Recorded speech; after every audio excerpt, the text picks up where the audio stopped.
Well, we still have no one talking to us. This is somewhat concerning. I've been left alone on my own to fight through the city with no one to follow, with no one to tell me where to go. With just the game giving me a generalized idea of which direction to head. Wow, it's almost as if this game is actually, in a sense, this game's primitive nature is actually winds up being better than the later games.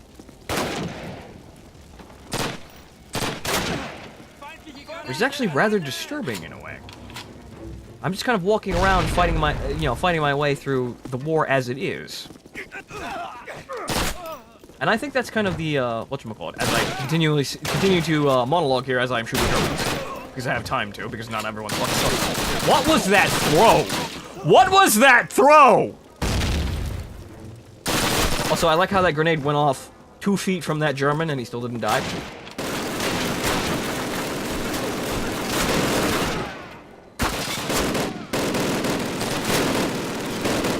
You see, I am literally just walking through the city, attempting to find my way. This is maybe a little bit too arranged for this. Honestly, I feel like the game could peel back a little bit with all of these, whatchamacallit, with all of these, little set-piece moments here. And it's not even announcing them. It's not doing anything. You see, the later Call of Duties become these massive, chain, theatrical affairs, and this one simply... It kind of just lets everything stand by what, it kind of just lets everything be what it is. And I think that's kind of, I think that's kind of one of the major weaknesses that nobody really noticed about the exceptionally more Hollywood later releases of Call of Duty, especially post Call of Duty 4. They all become, eventually, fictional affairs. And rather than let the war as it is being displayed around them speak for itself, they feel the need to detail everything and make everything a fucking show, when in most cases, you don't have to. Like, for example, in Call of Duty 4 at least, there's considerably more, in-mission dialogue. There's considerably more chatter between people. The characters the recurring characters are more like characters, which is good in a way. However, problem is they don't stop there. Now you see, I haven't heard a single line of scripted dialogue this entire mission so far. And I'm literally just left to do whatever the hell I want. I mean, I'm dragging the NPCs around with me. There's a medkit up there. You better actually use that. Tavares, the medkit. The medkit. Tavares, the medkit. All yours, comrade. They're heroes. They go on in spite of everything.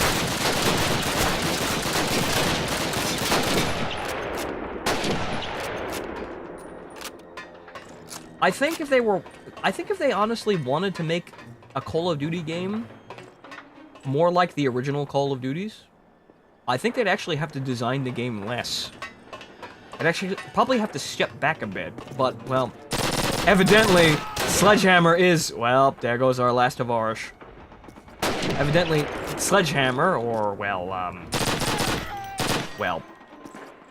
what they are now, or actually, I don't think I'm not sure if Sledgehammer's actually developed any other games, but they've been acquired, they're basically an entity of Activision now. But, whatchamacallit, they're apparently going to make a Call of Duty game in World War II. We haven't heard any specifics, but I'd expect it to be talked about at E3 in some capacity. But hopefully they've actually gone back and played the Call of Duty games, well, the original Call of Duty games, and said to themselves, these are very sparse, because of the technological constraints of the time. But I hope they realize that that actually lends a sort of character to it and don't see it as, well, you know, we could, like, fill every single fucking foot of this game with massive vignette, cinematic fucking knockdown set pieces that take control of the player every 5 seconds because we have the technology and the funding to do that.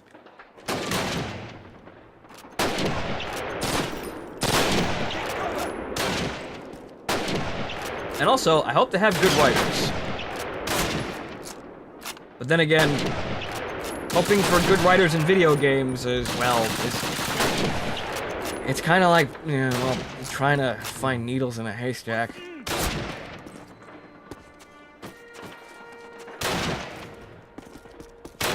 So, well, I suppose it's a crapshoot. But I probably will be playing the new Call of Duty, if indeed it is in World War II, just to see. However, you'll know my interpretations once we actually know more about it. Cover me. Oh. I was about to say that they were all dead, Tavares, but there was one sitting out in the field, just sort of chilling out. Well, maybe he was enthralled by my commentary here. Maybe he wanted to listen. Maybe he wanted to know more about my opinions. I'm sure my viewer base is quite bored with it now. So let's get on with the war, shall we?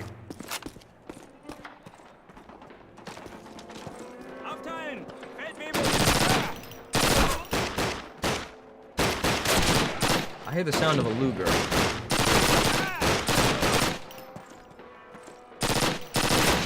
Unfortunately, I don't have a Tokarev. I have to wait for United Defensive to get that. And my Webley. Which is why United Defensive is so much better.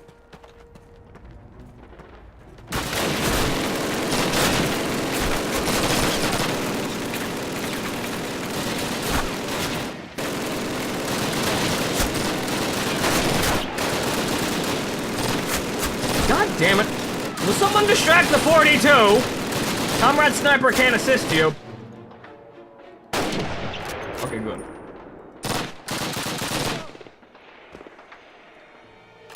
Right.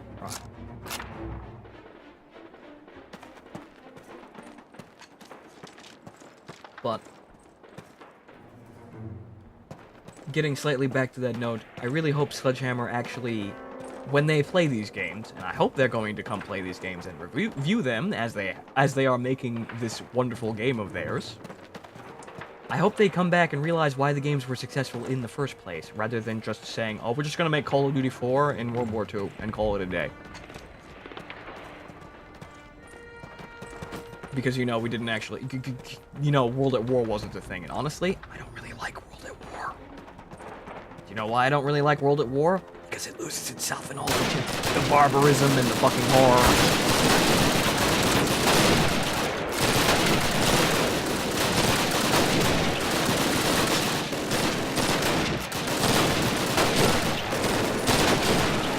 As I said, war is terrible. You know, and war is horrific. However, there is a point where if you're making entertainment and you're trying to follow that, you really gotta be careful with how much you balance the blackness of this whole thing. Because honestly, World at War, it didn't really feel like an inviting game. You know, because eventually, after a while, with all of the horrible fucking, you know, with the horrible, you know, everything, really. It just kind of developed a sort of... It went farther than gallows humor. You can laugh at people dying, but don't do it so much to the point where it kind of felt like the game was sort of looking at me with this sort of, like, creepy smile. It says, hey, kid, you like fun? But it's not in that sort of, like, entertaining way, but just sort of in a way that just kind of creeps me out. Which is why I don't go back, which is why, you know, I wasn't running back to play World at War. These Call of Duty games, the original Call of Duty games, have a bit of... What's the word? On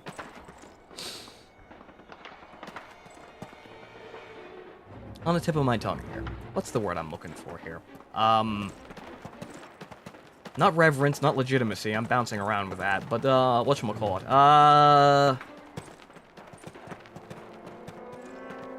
just sort of a sense of balance, I suppose. That's probably a bit more apt term for what I'm trying to say, but they balance the heroism and the slaughter. And in this case, honestly, in this game, the slaughter is just sort of left open for the player. There's no big, horrible moments where, you know, you're forced to sit and watch the horrors of war play out in front of you. You're killing people, and it just lets the killing people stand on its own. And then it gets on with the story. I mean, yeah, the whatchamacallit, the entire opening for the Soviet campaign is an exercise in, you know, like, hey, you better do your job or we're going to shoot you. But, besides that, you're kind of just left alone to do whatever the hell you want and take whatever the hell you want. It's sort of just like letting you walk around an art museum and just letting you pick your own opinions about the whole thing. And that's why I think the original Call of Duty games are good, and why I think the modern Call of Duty games, especially something like Infinite Warfare, which I haven't played, but honestly, I might wind up playing it. Gom got it for me. I can sit there and play that. So I might actually, by the end of this, after 2, I might go play the remastered version of 4, and then play Infinite Warfare, so we can see exactly where this series starts to fall apart. But, let's continue with the campaign, shall we?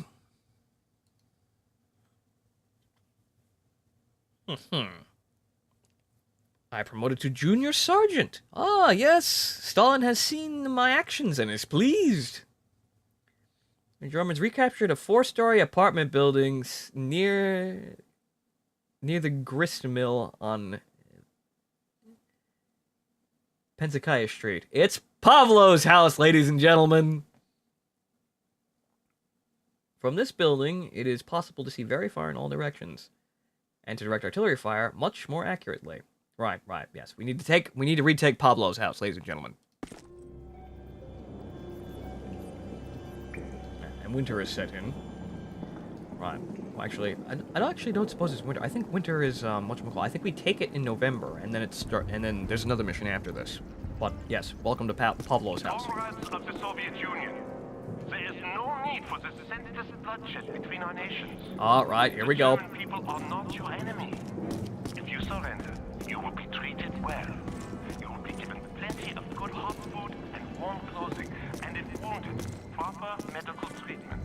The German army is your friend. Because the Germans totally don't have a wasting deficit of those kinds of supplies themselves. You see, this is more accurate, and it is a bit disturbing. Yeah, they did try this, and yeah, people got shot over it. However, oh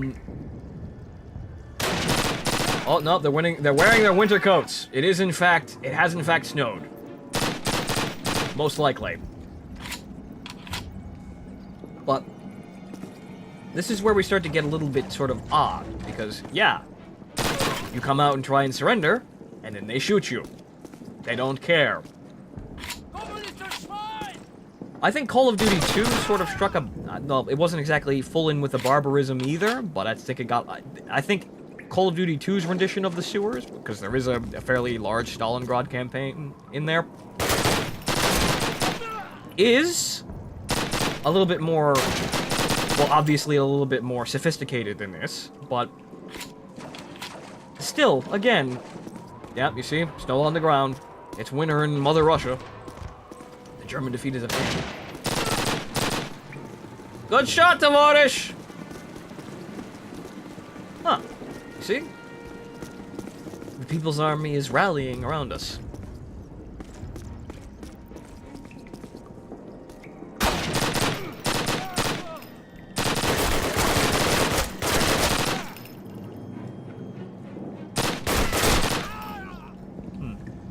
But I suppose, once again, what I'm getting at is, yes, if you're going to be writing a story like this for a video game, or you're going to be designing a game like this, what you should really be doing is just letting the violence itself just stand on its own. We have nothing against the Soviet soldier. It is your leaders we are fighting, who send you into battles you cannot win. Can you truly trust your own commanders, who shoot you for taking cover or falling back and retreat? The German army is not your enemy. Surrender, and You will be treated with compassion and respect. I must say, his Russian's very good.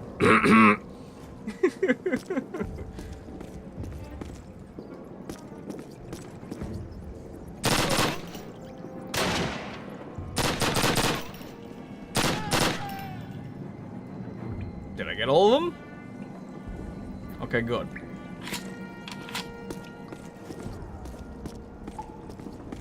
But yes, let the violence stand on its own, and just, well, let people take from it what they will. Because honestly, quite frankly... Ow. Okay, they're all up there. Quite frankly, old war movies kind of get the point across. In a, well... in a lot more efficient ways. Yes, they highlight the violence and the horror, and then they get and then they don't. Well, most of the time they don't dwell on it because, well, then you're just dwelling on that shit for the entire movie, and that makes a very bad movie. Yes, you can feel bad about people dying. However, there's more to war than people and dying. There's more things you can tell a story about in war than people dying horribly. And honestly, looking at Call of Duty 4 onward, that's really the only story worth telling in those games in the most cases. But Call of Duty 4 actually has a very good original story. It's kind of basic, but again, because it's basic, you don't really mind.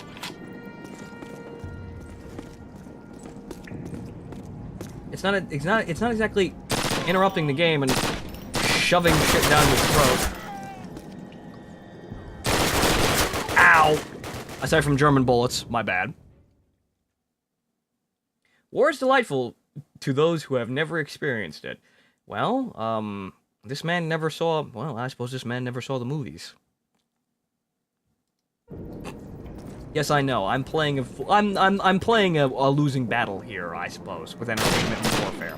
There's always going to be some pacifist who's going to tell me that war is not entertaining at all, and I should never enjoy anything about it. However, this kind of strikes the strikes the point here. Well, or I suppose misses the point entirely that, yes, I am playing a game about war, and I am having fun. Honorable soldiers of You can psychoanalyze me all you want, but it's, well... the German army held I, personally, rather than enjoying killing people, have an appreciation for the heroic accomplishments and technological advances of wartime periods, especially World War II. Why? Because lots and lots of cool things happening. Lots of men. I'm unfortunately going to have to leave comrade the PPSH behind, but lots of men did lots of brave, noble things. Lots of horrible things as well. And a great many technological advances were had in this time period. Quite frankly, World War I and World War II are responsible for probably the lion's share of the advances that we enjoy today. Because nothing spurs technological advancement like a good old-fashioned war. Would I want to be in one? No. Have there been good sides to us having wars? Yes. Does it really help anybody to be a stick in the mud and say that isn't true? Not really. It's also lying.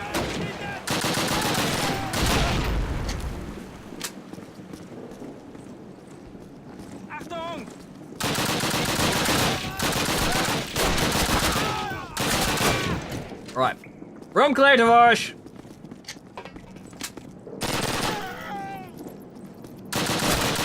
But as I have been rambling through this entire campaign, it seems like this part of the Let's Play is going to be Fontaman rambles about video games and the morality of war video games through the winter in Stalingrad. The thing that keeps you warm by the fire, or, well, the imaginary fire at this point. But, well, I'm not exactly an expert. I just say my own opinions, and quite frankly, I think the people usually broadcasting their opinions about this kind of thing are usually wrong. Some of them are right, Some of them have ground to stand on. However, in a lot of cases, I find myself dissatisfied.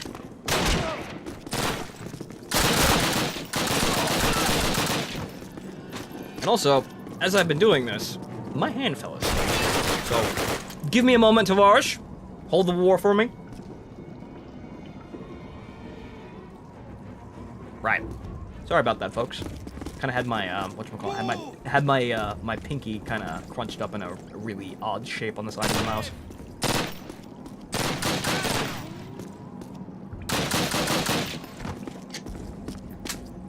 Okay. Very secure. Brave soldiers of the Soviet Union. The Third Reich has no grudge with the common soldiers. It is your leader Stalin wishes to fight this war for his own benefit. Does such a man deserve your loyalty? Is he really worth dying for? Yes, Germans, flatter me more with your propaganda. And make it so, yes, you totally weren't the ones that invaded this country. Yes, yes. You see, I've seen through the propaganda. I am free, Tavares, free! I only listen to state-sponsored propaganda. Okay, this is gonna be a bit of an issue. Uh-oh. Grenade! Okay. Excuse me as I back up a bit and drag myself through the mud in order to get a stable shot.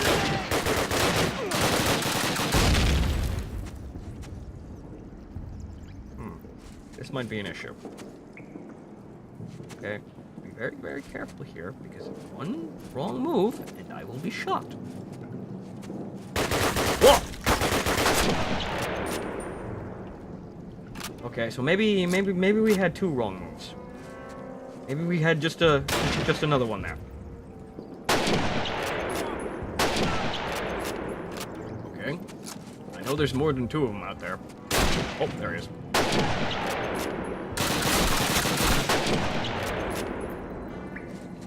German accuracy, saving lives since 1944. Actually, wouldn't it be 41 at this point?